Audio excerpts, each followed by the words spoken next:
Mr. Secretary, talk about a couple of issues. You and I have spoken about some of them before, but get some updates on them. You and I spoke about high-speed trains been brought up a lot today. The Bright Line train in Florida, regional passenger train, goes over the same track as the regional freight train. Florida East Coast Rail runs through one of my towns, Stewart, single-tracked, runs about I want to say 32 to 36 high-speed trains a day, 14 to 20 freight trains a day over a bridge that takes 15 minutes over that to go from open to closed to back open, essentially close off the waterway. I know there's been a request for a mega grant there to help build a new bridge so that they don't hold the waterway or the roadway hostage. Applications, according to my notes, were submitted by August 21. Do you know when mega grants are going to start coming back in terms of responses to those? So in terms of the mega program, which I think is the one that's in for under review right now, I don't have a date yet for you, but we're certainly in the process and closer to being able to announce awards there. And more broadly, appreciate the work that's gone on. You've certainly put that bridge and that issue on our radar, and we continue to be in dialogue with the players, Coast Guard, everybody who's involved to try to encourage a good solution, even as there's also a proposed construction solution that would mitigate that kind of conflict. You guys are working on it. That's what I understand. We are.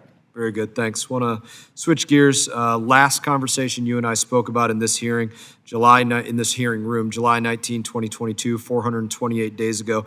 I brought up the trucking, switching to truck driving here, COVID-19 drive time, hours of operation, and at that time, we had discussed it briefly. You hadn't necessarily had the time to digest whether there was safety issues associated with the drive time hours that people moving COVID goods had, those safety records, as opposed to those moving Cheerios or something else. Have you had the time to digest that? And can I just ask you, where do we stand on a permanent implementation of COVID-19 drive time operation hours, which have essentially been withdrawn from every place that I know of at this point? So I've asked FMCSA to look into any and all data that has come through that exception, the period when that exception was in effect, to better understand it. I can't say that enough data has come through, in our view, to justify loosening the standards yet, but I'm not foreclosing that we couldn't learn something from that. We're trying to make sure that we get the information we can without creating reporting requirements that are additional that we don't have the authority to do on who is carrying what, but still take seriously the point that you raised when we talked about this last. My friend, the chairman up here right now, could speak very much better than I could speak about this right now, being in the trucking industry. But he could give you the math that if you're adding a couple hours of drive time, and it's been proven to be safe to the congruent of all drivers across the road, then how many drivers have you essentially added over the road?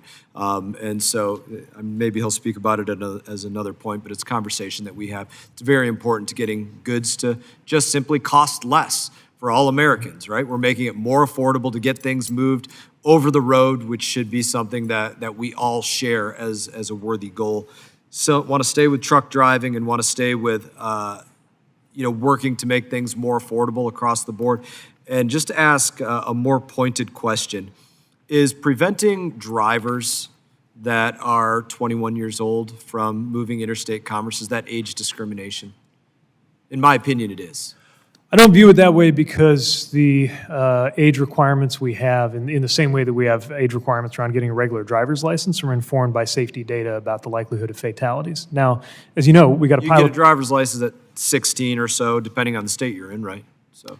Yeah, but I don't know why that's not age discrimination and 21 for a truck is. You're not an adult at that point. At 18, you're an adult. Sure, and at 22, you still can't rent a car in most places. The kinds 22, of you can't what? Can't always rent a car. Rent a car. Right. Oh, we could argue whether that's age discrimination as well. I suppose we could. I guess my point is in that argument, I would say no because it's backed by data.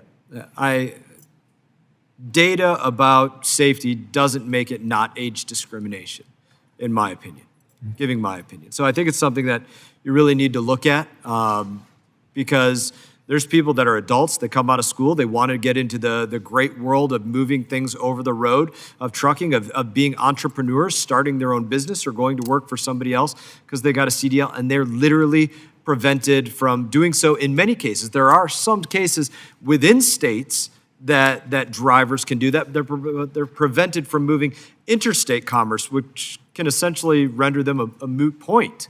in the truck driving world. So again, my personal opinion, and I'll wrap it up, it's age discrimination. I hope that the administration can look at it and review it in that way in part. And I thank the chairman for the time. I yield back nothing because there's no time left.